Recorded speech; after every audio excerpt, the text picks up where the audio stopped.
going on yet. How's she been? She's been good. She's been good. We've been forcing dog encounters, having to tap a lot when we do fast dogs, but she knows she's getting better. Okay. What's the number you've been having to remote her at? She's usually good around 35 if with the dog around. Okay. But a couple times with an aggressive dog, we've had to go higher. Yeah. Like I think 55. 55? 55 was the highest I think we had to go. Okay. And that was like pretty, real aggressive dog behind the fence. Gotcha.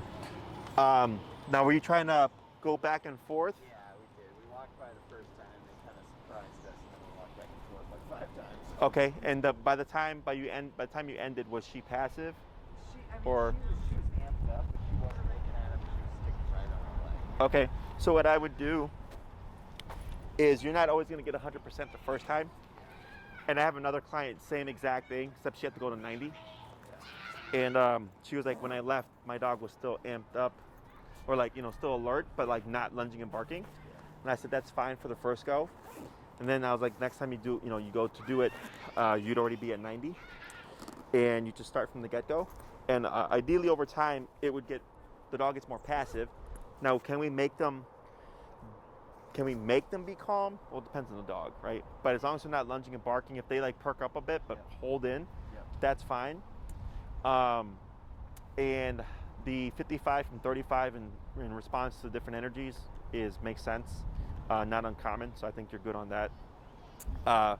With the dogs in passing and you being on 35, are you always having to remote, or do you see sometimes you do, sometimes you don't? Sometimes I don't. Typically the first time when we go out and we see a dog, we have to remote. Like Okay. For 2-3 remotes. Sure. And then we'll see 5 more dogs.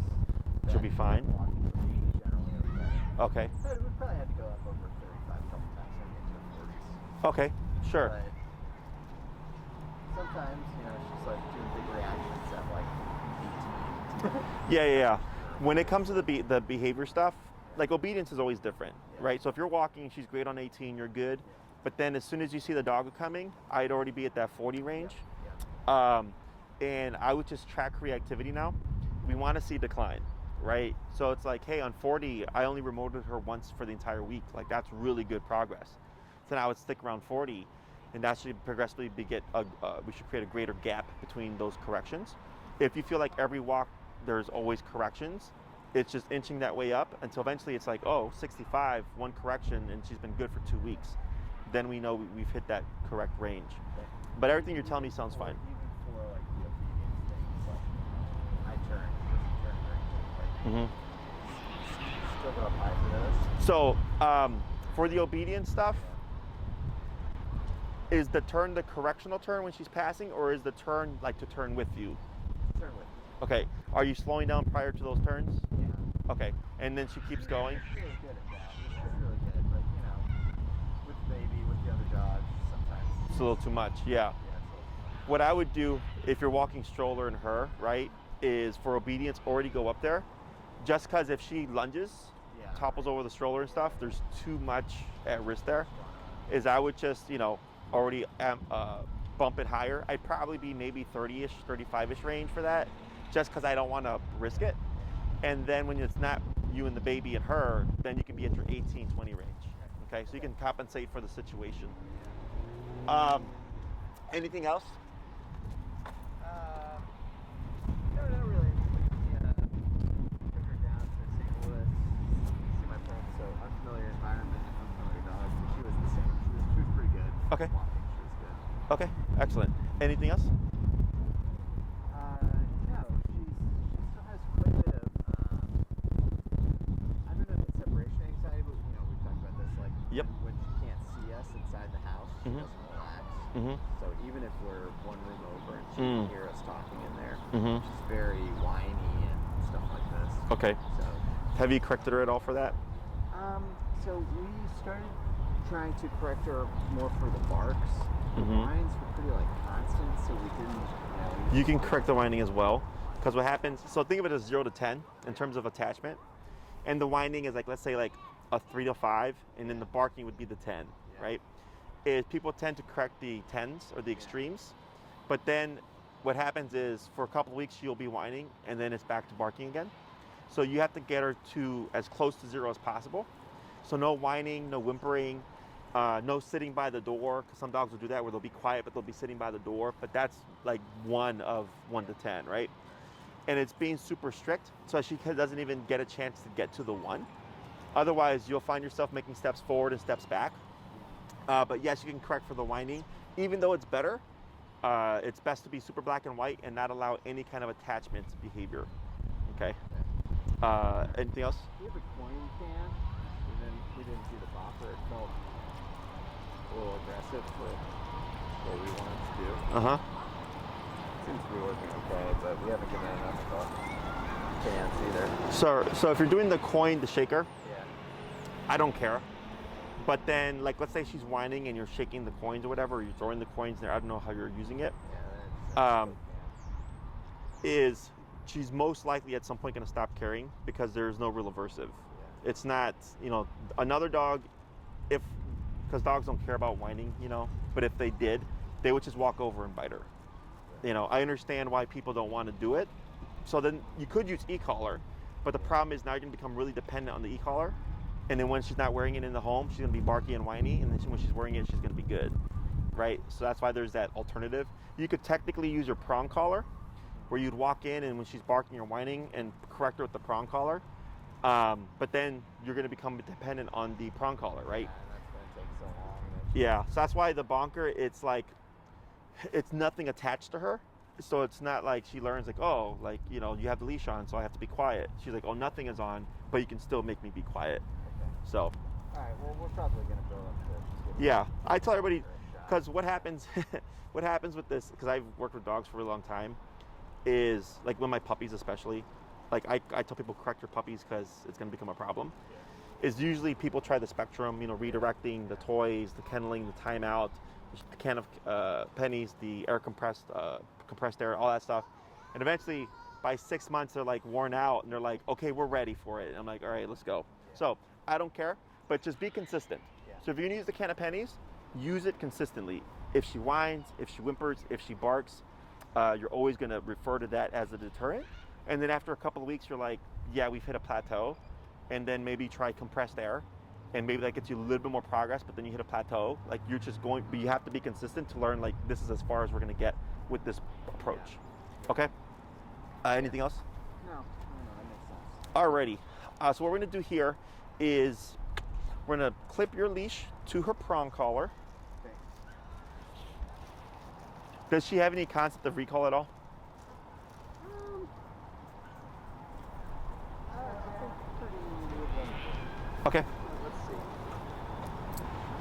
You know, actually, she has a bit of a concept of it. So my parents had a yard in St. Louis, and like, you know, she's running around having a good time with the collar. She'll definitely like look at you. Okay, but like getting back to you and like distractions around. I think that she knows that she was supposed to come back. She also was aware that she didn't have her e-collar on a couple times that we had Sure. her off leash when my parents back there. Sure. So it was kind of like she came back when she was ready to go back inside. Okay. That's what we called it. Okay. Now, do you care if your leash gets dirty, that purple one? No? So what I would do is let's go ahead and remove your poop bag holder, but we're going to leave the leash on because the leashes are going to be dragging, okay? So this way that doesn't break off. And we'll just use this space right here.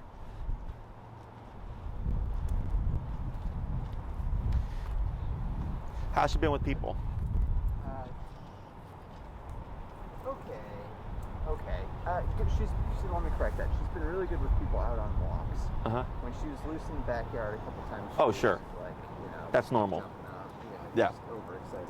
Yeah. I'll take this off if that's easier to For the purple leash, we're gonna need the purple leash actually. Okay. So go ahead and hand me the black leash here, and I'm gonna show you a couple of things. So the recall is a little coordination heavy. Okay. So which hand do you hold the remote in? Right. Your right hand. So what we're gonna do is we're gonna take your handle of your long leash, because I'm gonna be holding that short one. You're gonna be holding this one. Okay. Is you're gonna take the leash and put it over your right thumb. You're gonna have your remote here. Okay. That leaves these 3 fingers free. You're gonna have the leash draped over your left hand. So when Prudy's moving towards you, you're gonna be moving backwards and throwing your leash down like this. Okay, that's the easiest. The The reason for this here is this acts as a lock. So should Prudy decide to take off, she's not going to yank that through your thumb, okay? Now, with the moving backwards aspect of it, once you've reeled in enough leash and you've decided, okay, I'm good, you want to take your leash and you're going to flip it over your pointer finger here like this. Then you're going to clasp your hand like this, okay? So this is going to lock your leash, okay, just like that. So the reason why we do this is we have 2 locks. If you hold your leash like this and Prudy books it, you know, burn your hand, exactly. So as long as she's not running into anything dangerous, I can let this go and know that she's secure on here, okay? So once you come to a stop, automatically by habit, just always do this hold here. If she takes off, it's not gonna rip through your hand. This also acts as a lock similar to this, okay? The last thing that we're gonna do, and don't worry about getting this all correct the first time, is you're gonna be at the end of this long leash here, and you're gonna put a little bit of pressure. So like right here, I can feel some pressure on Prudy's neck. And right there, you're gonna time that pressure on her neck with your tapping. Currently, what number are we set at? Okay, we're gonna go down to 22, because we're teaching her something new, so we always go down low. And then you're gonna put that pressure on, and you're gonna start the tapping, as I say tap. The moment you see Prudy moving towards you, you're gonna let that leash go and just throw it on the ground and walk backwards, okay? Questions? So when she does start moving towards me, that's when we'll push backwards? Correct, and you just reel it in like this, okay? So She runs all the way to my side, that's when you would stop, and then you would praise her, good girl. We would release her, break, and then repeat, okay? So here, I'm gonna give you this one. I'm gonna take the purple one here. Good.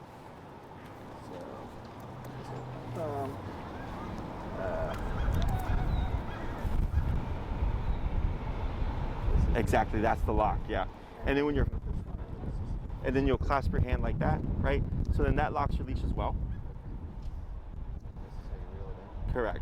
So you can do it like that, so it's always locked, or if you just have it draped over your hand, you just flip it like that when you're ready, because this is easier to throw down, as opposed to feeding through your fingers like that. How do you have it like this? Over. Oh, over. Like that, exactly. Okay, and then you go like that. Good. So let's see if she'll move with me here. And then,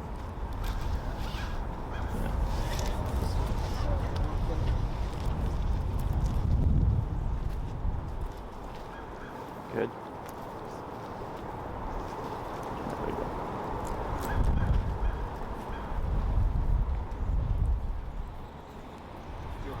Yeah, you'll be right there. Good.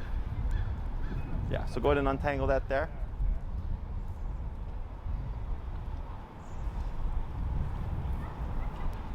Good. And we'll start about here at this distance, okay? So go ahead and get your remote into your right hand there. Good. And you're gonna just put a little bit of pressure on that leash there and tap, tap. Now walk backwards, tap, good. Then reel in your leash, hold right there. And pray, good girl. Good. You can hand me the purple leash. Good, and then we're gonna cue break. We're gonna repeat that 4 times, okay? Girl. Girl. So the reason for the 2 leashes here is you can see how she's starting to get like a little savvy. And now, well, one, she doesn't want to leave you, but she's gonna get savvy to the exercise where she's gonna not want to leave because she knows you're just gonna call her back. So this allows me to pull her away, okay? And tap, tap, and back. 1, 2, 3, that's good. And praise, good girl. Good. And break. Good. And purple leash. Thank you. Break. Good girl.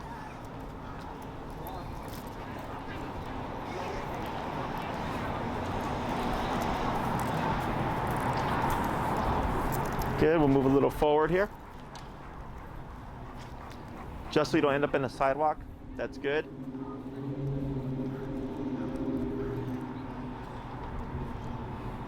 Tap. Do I call her off? We'll do that later. Okay, so pressure, tap, tap, now backwards. 1, 2, 3, hold right there. Good. Praise, good girl. We're gonna do that 2 more times. Break. Good, and purple leash. Thank you, sir. Good girl.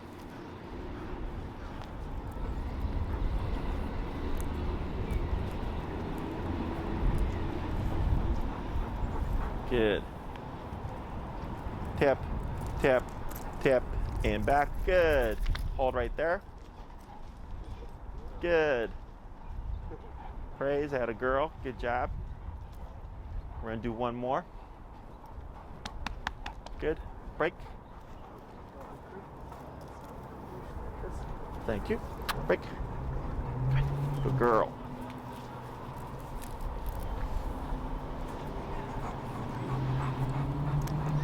Good. I'm gonna go a little bit further, so give some more slack here. Okay. That's good. Yep. Hold, yep. Good. Hold right there. Tap. Then wait. Good. And praise. Good. So what we're gonna do now is same exercise, but instead of pulling first, you're gonna keep the slack loose. We're gonna start tapping first. If Prudy doesn't respond by that 3rd tap, you're gonna then keep tapping and start to pull your leash and move backwards, okay? And then once you start the tapping process, go ahead and say tap, so I know when to let go, okay? Because she's gonna start prematurely leaving me. Yeah. Yeah, I know, this gets super messy. There we go. Did it happen again? Come on. Good girl. Good. Come here. So just 3 taps, right? Correct. So by the 3rd tap, if she doesn't respond, keep tapping, then pull.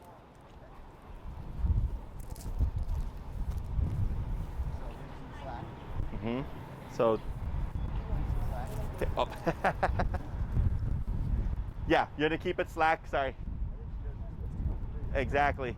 That's why we have the 2nd leash, so I can limit her. Oh, good. I'm gonna get a better hold on this time. Come in. Good girl. Good girl. Okay. Wait a moment. Good. Okay, tap, tap, tap. Now back. Tap. Tap. Good. Good. Good. And break.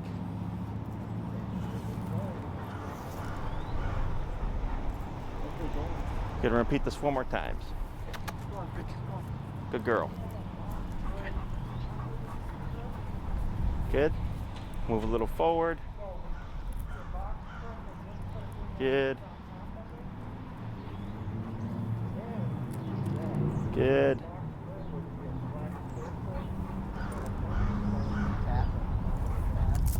Good. Hold right there. Good. Praise. Add a girl. Break. Good.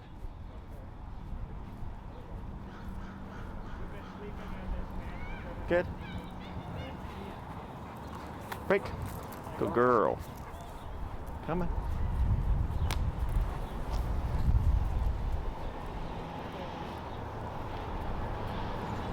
Good.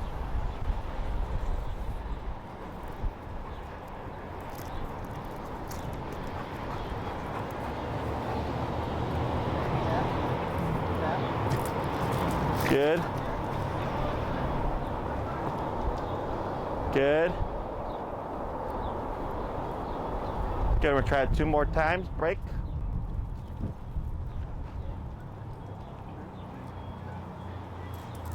Thank you. Break.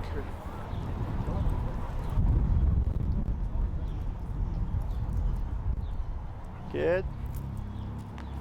Good girl.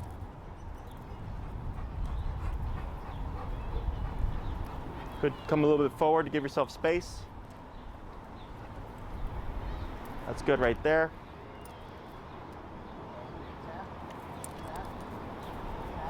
Now back. Yep. Keep going. Tap, tap, pull, pull, pull. Back, back, back, back, back, back. Careful. Back, tap. There you go. Good girl. Hold right there. Good. Break. We're gonna do one more, and I'm gonna explain why we did that there, okay? And we'll give her a break as well. Break. One more, and then you can rest. One more. Good girl. And you're at 22 still? Yeah. Okay. Okay.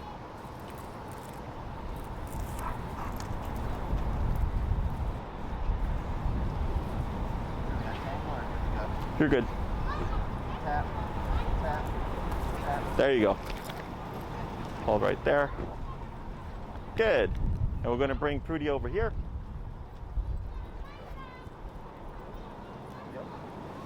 Good. So what we're doing here, one, is not realistic. Okay. No one's going to be holding Prudy for you to collar, but we have to teach the concept somehow. So like, let's say you did say Prudy come, and she ran over to you. That's great, but it doesn't allow us to use the collar. So here we teach everything, no words, using pressure only to make sure that the dog is 100% responding to the pressure itself, and then we'll layer in the word. When she got tangled there, so in life there's going to be distractions, there's going to be stressors and stuff, right? Is typically when people see their dog get tangled, they'll stop, they'll go untangle the dog and reset, but life won't let you reset. Okay, so like imagine like there's a she's off leash, she gets spooked, she starts to run off, she's under stress. You now have to override that stress, right? Same thing here. When she gets tangled up, the dogs go under stress, they freak out, she's more concerned about the leash, and you're telling her, don't worry about the leash, worry about coming back to me. Because the moment she starts to return to you, the leash thing goes away, right? So like right now on that last one, she was kind of already pre-wrapped, and when you called her, it was an instant return, so there was no chance for her to get tangled up again because she moved forward, right? So here, I like to use those moments to help proof or make my recall as reliable and realistic as possible, okay?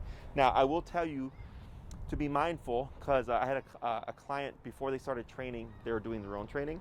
They had their dog on a long leash, and they were at the park, and their dog was playing with other dogs, and the leg got wrapped several times, and it broke the dog's leg, okay? So there is a chance, but here, because I knew it was just wrapped behind her, that it was gonna slide from under her, is, of course, use discretion. If you're watching her and her leg gets wrapped up and you're like, this doesn't look good, stop, reset, untangle, try again. If it's a simple wraparound, I, as much as possible, work the dog through it. That's where moving back and reeling in that leash helps, as well as your pressure of the remote, to get her to move forward. So you have to be more assertive to direct her of, hey, forget about that, like, get over here, okay? In the moment, of course, she moves, everything goes away, and most of the time the tangle goes away as well. So for this kind of back and forth exercise, we're just using this to set the foundation down so that Prudy learns, oh, when I feel this, it now means to return to my owner. So for the past few weeks, the remoting has meant walk at your side. It's meant don't become reactive, and you got a couple of dogs here just as a heads up.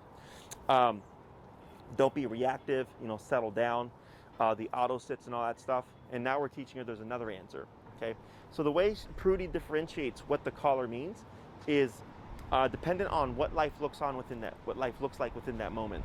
So like when you're walking with Prudy in a heel, her reference point is you're here to her, right? So like if she's lagging and you're here and you tap her, she's like, oh, I should be here. If she's standing when you come to a stop and she forgets to sit, the tap means, oh yeah, I should be here, right? So now we're teaching her, when you're at a distance of her, when she looks around and she feels the tap, she's thinking, oh, I need to return. The reason for that movement back is to give Prudy something to attach to. A lot of times when people call their dogs, they tend to be stationary. So like they're at the dog park, Fido come, the dog looks at them, they're like, you're not doing anything, and they'll keep playing. And then that same owner will say, my dog won't come when I call him, but when I try to leave, my dog comes running because they think I'm going to abandon them. I'm like, it's not because they think you're going to abandon them, it's because they see you moving now. So we use that movement to give Prudy something to attach to. Plus, like, let's say Prudy happens to be outside of earshot, too much noise going on or whatever, the tap is gonna get her attention, right? So she's scouting. She's like, okay, I feel that. I know I'm supposed to do something. And then she sees you doing this. She can't hear you, but she sees this. So she goes, oh, I need to return. Okay, so that also becomes her visual cue of come back to me. Okay, if you're in a busy environment, it also differentiates you from everything else that's going on, because most people are moving forward. Not very many people are going to be doing this, right? So there's a number of reasons that moving back is important, and that's a forever thing. So like to this day, if you see me call my dogs, they've been off leash trained 8-9 years, you will always see me say, Lex, come, and do at least 3 steps back. As long as I see her moving towards me, I'm good, I can come to a stop. If Prudy were to continue moving off or moving away from you, you would keep that away motion, okay? So the next thing is always facing Prudy, but moving away from her, which you actually did naturally earlier. She kind of came to you and like fanned out, and you naturally kind of pivoted to face her and kept like that. That was actually correct, okay? So always facing Prudy, but always moving away from her. So if I call her, let's say she's super excited, she runs to me, but she's so excited, she keeps going. Is you would naturally, or right away, turn to pivot to face her, start remoting, go this way. If she were to come to you and go that way, you'll turn to face her, start remoting, go this way, okay? But we would not repeat the command, because you want to make the first one happen, okay? So I keep moving away and tapping, bumping if needed, until Prudy completes the task 100%, okay? Let's say she comes and she lands like there. Yeah. A lot of people go, oh, good job, dog. And I go, no, don't do that, because now you're doing part of the work. If she lands there, I would turn the pivot, face her, start tapping, and move away, okay, to draw her in completely. So I don't care where Prudy lands, I care that she's within my immediate space, within 2 to 3 feet of me, okay? So if I call her and she's outside of that bubble, even though it may just be a little bit, turn, tap, bring her back to you, okay?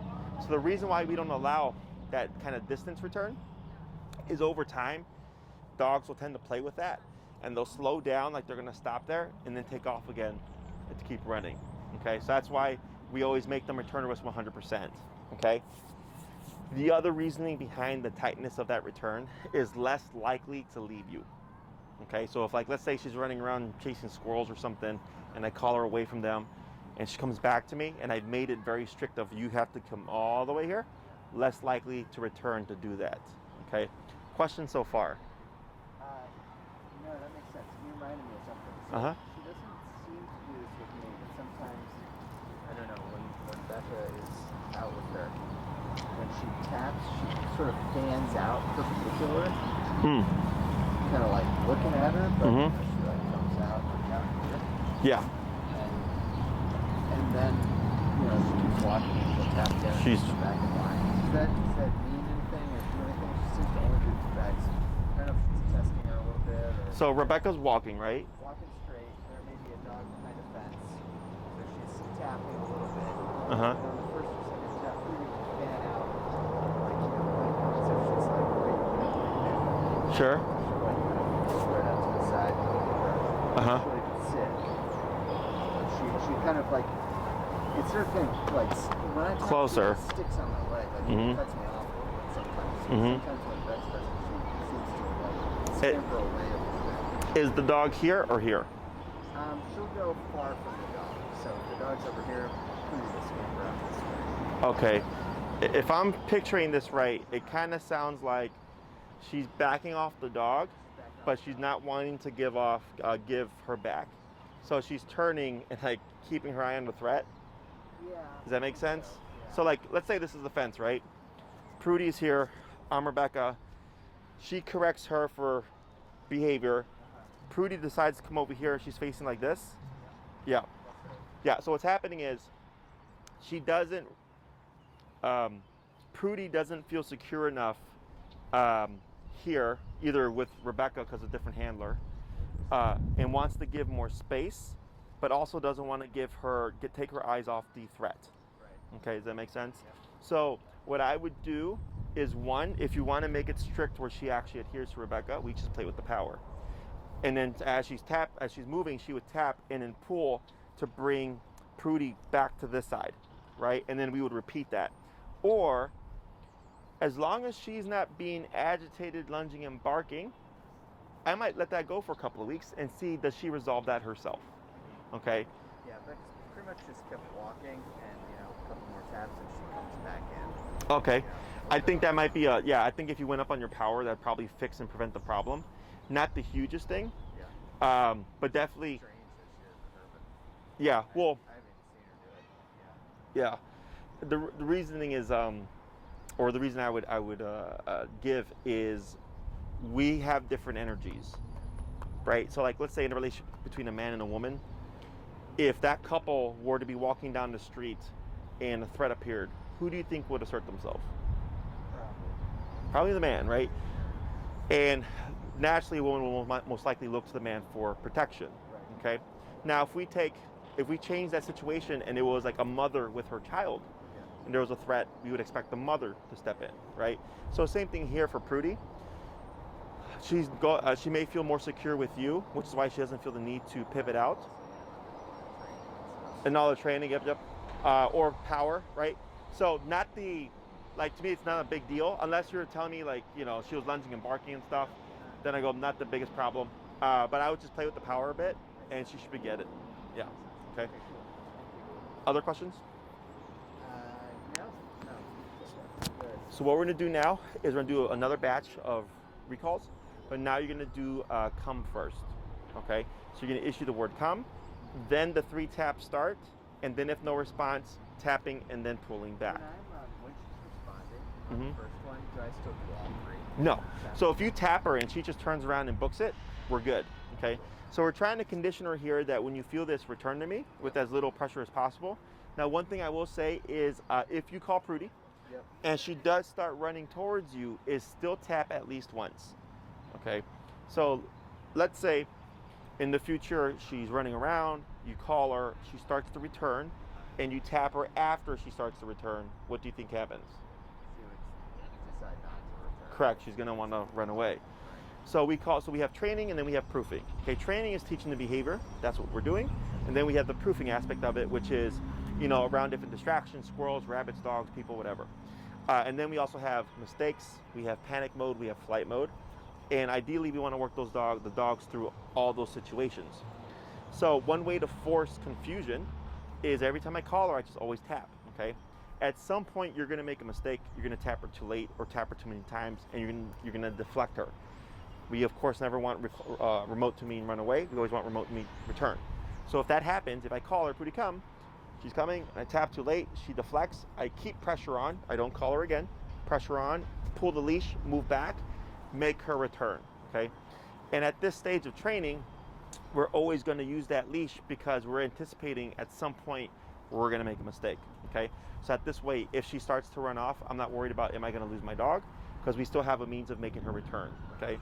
So like earlier when she got wrapped up and I said work her through that, make her do it, because in life, if she goes under stress, if she goes into flight mode, or she's freaking out, or she's confused, or something's just in her way, you're wanting her to know how to just pull out of that and then keep going, okay?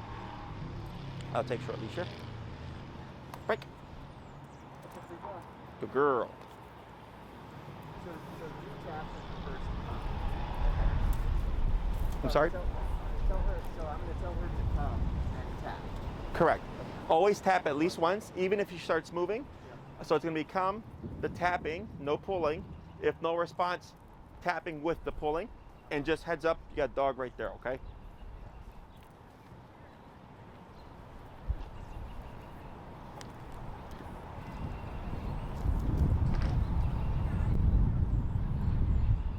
Good girl.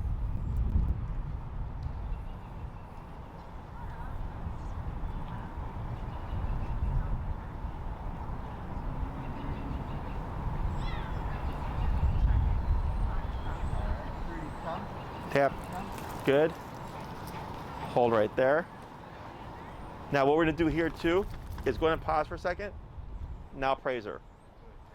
Is the come also comes with an automatic sit, much like the heel.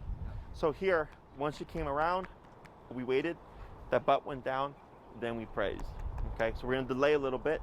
If she doesn't sit on her own, we'll give a tap to see if it incentivizes the sit, and then praise after she responds. Okay? Break. Good girl.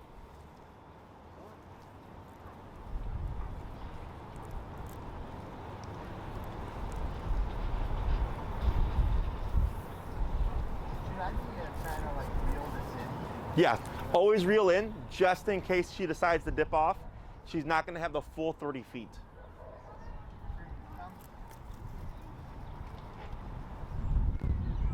Tap.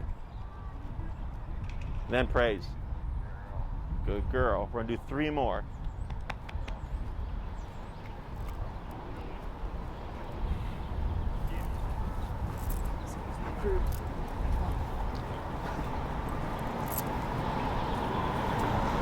Good girl.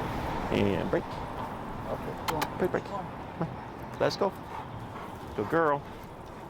Come on. Atta girl. Good girl.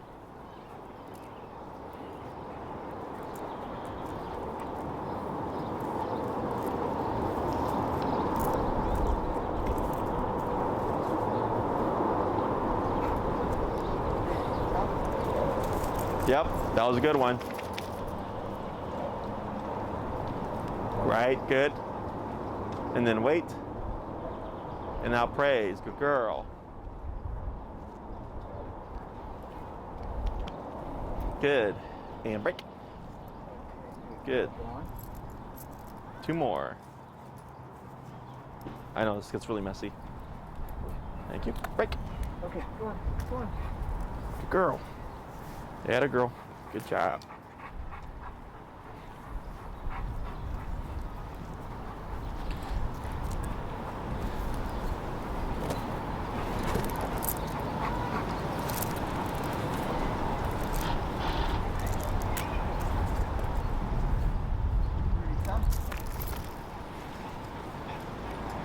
Tap back.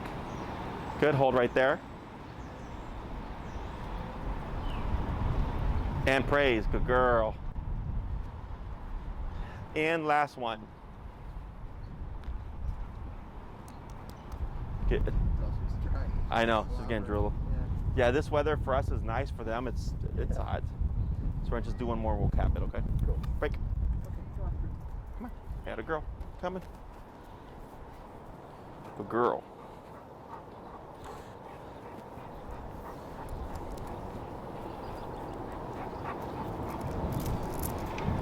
Good girl.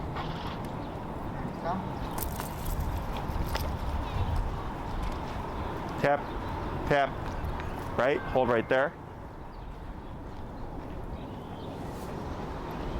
Tap. Now praise. Good. We're going to bring Prudy over.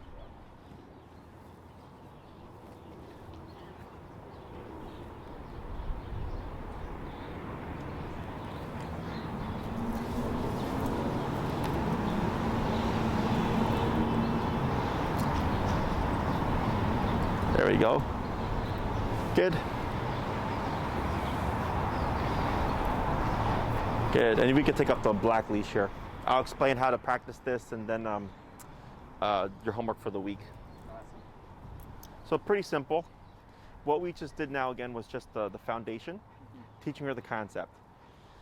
When we practice this, ideally I want to use anything that the dog is interested in. Does she have any prey drive, like squirrels, rabbits, or anything like that? Not as much as the other dogs that we've had. Okay. But yeah, she's interested in squirrels. Okay. Does she play at all with you guys, like tug or ball? Yeah. Yep. Okay. So the way you can practice this, ideally we want to make this as realistic as possible. Is let's say I come to the park, I put my dog in the long leash, I say break, I give him the 30 feet of slack, and I let him be a dog. Okay, let's say she's sniffing the ground, she sees a squirrel, she's staring at it, or a cat maybe, is I sneak behind him and I wait a little bit, let him enjoy that, and then a couple minutes in, Prudy come, boom, and recall her off of the distraction, okay? Or maybe she's running towards the tree because she wants to catch the squirrel there. Yeah. So there's 3 points where we can do a recall whenever we're using a distraction like that. Yeah. There's the pursuit as they get there or as they've been there. So like, let's say she's on her way, calling a dog halfway to 3/4 of the way is very difficult because their momentum is built up, they're going full speed, and she needs to turn on the dime and return to me. Then there's as she's just getting to the distraction, and then as she's been barking at it, right? So we want to practice, if we can, each one of these so that we get a recall no matter what, and then we build it to where we need it to be. Let's say she likes playing with you guys. One of you can be running around with Prudy, distracting her, playing tug, ball, whatever, and the other person can do a recall off of play, okay? One of the things I always have people try to call their dog from is when they're moving away from them, because almost always when someone uses a recall, the dog is chasing something, the dog is running away, or the dog is running towards something they shouldn't. So it's almost always running away from them, right? So we're trying to recreate that as much as possible. If you guys show up here and like maybe there's too many dogs and you just have a little corner and you want to do more controlled, then you can do like what we were doing today, okay? A way you can make this exercise more realistic is like, let's say you have the end of the long leash, Rebecca takes the short leash, she starts to walk away with Prudy, not in a heel, just a walk away, distracting her and stuff. And as she's walking away with Prudy, you would call Prudy back. So you're trying to recreate that movement away, right? We always start first with walking. If she masters that and turns real quickly on the walk, then we escalate it to running away with Prudy, and then doing a recall off of that until like you can build it to, again, the playing with her and calling her away from play. And is there she should reply to anyone, she should reply to Rebecca or I who called her. Correct. Even from the other one, right? Correct, yeah. She gets a little bit, so like when I am carrying the baby, for instance, and Rebecca has her, she's like, okay, who am I standing next to sometimes out on the walk? Yes. And that, I don't want to be like unfair to her. She's like, to my side, Rebecca happens to be holding the remote. It's almost like, how does she know? Correct. Until Becca calls her. Correct. So when one of the reasons can be if you've done the most of the training, the tap is associating to you, right? So then, like, let's say you end up taking on more baby duties and Rebecca takes on more Prudy duties, you'll start to see that balance out more. If that's the case, what would happen is Rebecca, like let's say it's you, Rebecca, and then Prudy's in the middle, but she should be here. As she's walking, she will just tap and pull to her left to flush Prudy from here to here.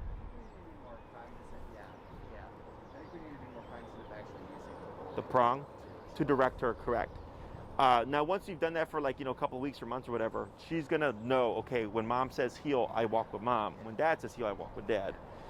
And that's a super common problem with couples, is if one works with the dog more than the other, that person will be favored by the dog, okay? Even if it's like positive reinforcement training with just treats, like I've seen one person say sit and the dog will go walk over to the other person because they're like, this is where I always get most of the treats, right? So it's normal. The more she works with her, the more that'll balance out. Definitely with recall, when working with couples, that's one where you'll definitely want to have, when possible, Rebecca work with her, because dogs tend to naturally go to the person closest to them or the person that they've done the most work with. So to clarify that, just having her do more recall work with her. So we just keep tapping until she goes to the person that she's with. Yes. So if we are recalling, she runs to the baby, Rebecca's calling her. Correct. And having that leash on. So like let's say you're at the was it your parents' yard or something again? Most people will jump straight to no leash because they're like, oh, where's the dog gonna go? But now she's gonna have too many options. It's gonna be much more difficult to pull her away. So having that leash on just helps her disengage and go to the person she's supposed to. You can also add food here, okay? If we're gonna add food to any command, I always add it to the recall because it's the most important command, okay? So then when you go out, you can just keep some in your pocket. We're not using it as the lure. We're making her return and just feeding at the end. Like, good job, okay? So she works first, then she gets paid, exactly. We're not trying to say, hey, Prudy, look what I got, right? And trying to get her to come that way. When it comes to practicing, don't want to drill it too much. So like, let's say you go to the park, you practice for like 30 minutes. I wouldn't do 100 recalls, okay? I might do 30 minutes of her meandering and do one recall at the end, okay? So that this way she doesn't learn like, oh, we're just gonna go here and do a ton of this. So there's no point in leaving your side.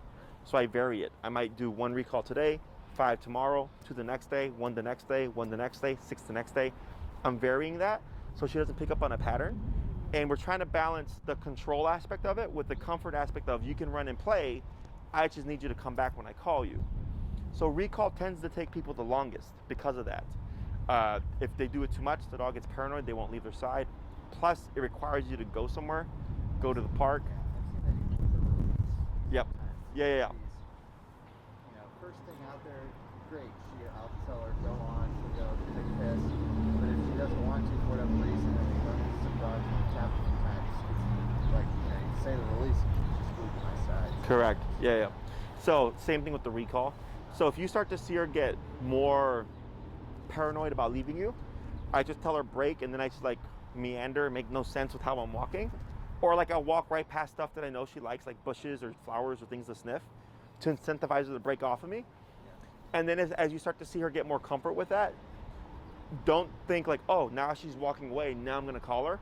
Let her have it, right? And I might go a few days without doing another recall, because then we're gonna make her paranoid again, okay? So recall takes everybody the longest because of that having to go somewhere factor. Plus if the dog gets paranoid, then they have to build comfort again, okay? Questions about any of this stuff here? No, makes sense. Yeah. Stays nice out, we'll go practice. Yeah. You know, so if you have like a place near, because are you guys in this neighborhood? Right by Humboldt Park. Oh, sure, yeah. Oh, that's huge. Yeah, plenty of space to work, right? So, yeah, so like let's say you walked her there, you bring your long leash with you, you get to the park, clip her on the long leash, break, give her the freedom. So like if your walk is typically 30 minutes for healing exercise and that's going well, I might just do a 5-minute walk to the park and then 20 minutes of free range so I can do recall and 5 minutes back until we get her there. And then once everything's been taught, then you go back to, okay, now we're gonna do longer structured walks and less runaround time to practice recalls. Does that make sense? Just dividing up your time to prioritize this, because this is gonna take longer. You know, even if you go every day, expect at least a couple of months of work, of consistent work of practicing recall. Because if it's always an empty park, she's gonna be great there, but then one day when it's busy, it's gonna be like, it's a different environment, okay? Anything else? So you go to the dog park, obviously that's a no leash environment. I can leave this on. Correct. You know, you haven't taken her there since it got too cold out. She didn't have this when we went there before, and she was great. Do I do any recall and tapping on recall in the dog park with no leash on? It might be a bit. Once you, so I would give it at least a couple of weeks of work, because once you remove the leash, she's gonna go, oh, now I don't have that, right? And when my whole thing is, if I make one thing difficult, I make another thing easier. So we're making it difficult by going to the dog park and distractions, and then taking off the leash, right? So instead, to make it easier, if Prudy is playing like where you're standing with dogs, I wouldn't call her from across the park. I would come here and do a short distance recall from that group. She comes to me, good girl, break, let her go back at it, and then you build backwards from that, okay? Because trust me, you could be across the park trying to call her, and if you do that too early, she's gonna run around and not know what to do, okay? So we make it easier by coming in closer, and then you can just be careful with other dogs. Have food if you'd like to reinforce her recall, and then break. So with the come uncalled, once you call her job is to stay with you until you release her. So that's why we were saying break at the end of every recall to teach her, okay, now you can actually move away. Okay? Anything else?